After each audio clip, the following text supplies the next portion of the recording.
លំហាត់ដោះស្រាយសមីការ differential y សេកុងបូក 3y ព្រីមបូក 2y ស្មើ x ក្រេដែលសមីការហ្នឹងតាំងដោយសមីការ អញ្ចឹងដើម្បីយើងដោះស្រាយសមីការ differential ទី1យើងត្រូវរកសមីការ homogene ហើយមួយទៀតយើងត្រូវរកសមីការពិសេសចម្លើយពិសេសរបស់សមីការហ្នឹងតោះឥឡូវអញ្ចឹងយើងរកចម្លើយទូទៅនៃសមីការ homogene y សេកុងបូក 3y ព្រីមបូក 2y ស្មើ0ហើយយើងតាំងសមីការហ្នឹងដោយសមីការ1បន្ទាប់មកយើងពិនិត្យមើលរាងទូទៅនៃសមីការហ្នឹងយើងឃើញថាសមីការសម្គាល់មានរាងឡាំដាការ៉េបូក3ឡាំដាបូក2ស្មើនឹង0យើងសង្កេតមើលរាងរបស់សមីការសម្គាល់ចូលទម្រង់ a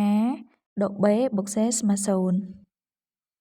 ចឹងនោះឡាំដាអងឬរបស់សមីការគឺស្មើដក1និងឡាំដាដឺស្មើនឹងដក c លើក a អញ្ចឹង c របស់យើងគឺ2អញ្ចឹងបានដក2 a របស់យើងគឺ1អញ្ចឹងបានដក2ចម្លើយទូទៅនៃសមីការគឺ y c ស្មើនឹង a សគុណឡាំដាអង x បូកនឹង b សគុណឡាំដាដឺ x ដែល a និង b ជាចំនួនថេរអញ្ចឹងយើងជំនួសលេខចូលក្នុងសមីការរបស់យើងមក y c ស្មើនឹង a សគុណឡាំដាអង x របស់យើងគឺដក 1x បូកនឹង b ឡាំដាដឺយើងរកឃើញដក2អញ្ចឹងបូកនឹង b សគុណដក 2x អញ្ចឹងបន្តមកទៀតគឺយើងត្រូវរកចម្លើយពិសេសនៃសមីការដើម្បីរកចម្លើយនៃពិសេសនៃសមីការហ្នឹងទី1យើងត្រូវពិនិត្យមើលសមីការរបស់វាសិនថាវាមានទម្រង់អីអញ្ចឹងមានទម្រង់ជាភូធាដឺក្រេទី2អញ្ចឹងយើងតាំង ax ការ៉េបូក 3x បូក c ជាចម្លើយពិសេសនៃសមីការដើម្បីឲ្យ y p ជាចម្លើយពិសេសនៃសមីការតើតែ y p ហ្នឹងផ្ទៀងផ្ទាត់សមីការអញ្ចឹងដើម្បីឲ្យវាផ្ទៀងផ្ទាត់សមីការទី1យើងត្រូវរកderivation អញ្ចឹងដោយសារសមីការយើងពីដើមគឺមាន derivation ទី2អញ្ចឹងយើងធ្វើការ derivation y p នឹងដែរអញ្ចឹង y p ព្រីមយើង derivation ទៅឃើញ 2ax បូក b ហើយ y p សកុងស្មើនឹង 2a អញ្ចឹងយើងផ្ទៀងផ្ទាត់ទៅក្នុងសមីការនោះទៅ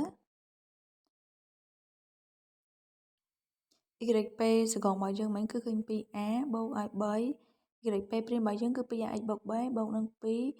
y p របស់យើងគឺ ax ការ៉េបូក 3x បូក c ហើយស្មើនឹង x ការ៉េបន្តមកយើងផ្ទឹមសមីការអង្គនឹងអង្គមកមុននឹងផ្ទឹមយើងពលាតវាសិនយើងចាប់ x ការ៉េដោយ x ការ៉េហើយនឹង x ដោយ x ហើយនឹង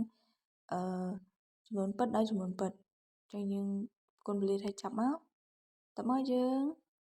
ពិនិត្យមេគុណអញ្ចឹងមេគុណ x ការ៉េយើងផ្ទឹមមួយមេគុណ x ការ៉េទៅអញ្ចឹងយើងបាន 2a ស្មើ1ហើយសារ x អង្គខាងស្ដាំអត់មានទេអញ្ចឹងមេគុណ x របស់អង្គខាងឆ្វេងគឺស្មើ0ហើយនឹងចំនួនថេររបស់អង្គខាងឆ្វេងស្មើ0អញ្ចឹងយើងដោះស្រាយទៅឃើញ a ស្មើ1លើ2 b ស្មើដល់3លើ2ហើយនឹង c ស្មើនឹង7លើ4អញ្ចឹងបន្ទាប់ពីយើងរកចំនួនថេរបានហើយយើងទាញបានចម្លើយពិសេសនៃសមីការហ្នឹងគឺ y p ស្មើនឹង1លើ2 x ការ៉េដក3លើ2x បូក7លើ4ហើយចម្លើយទូទៅនៃសមីការគឺ y ស្មើនឹង y c បូកនឹង y p អញ្ចឹងយើងឆ្លុះចូលមក y c របស់យើងគឺយើងរកឃើញ a សគុណដក x បូកនឹង b សគុណដក 2x បូកនឹង y p ដក1លើ2x ការ៉េដក3លើ2x បូក7លើ4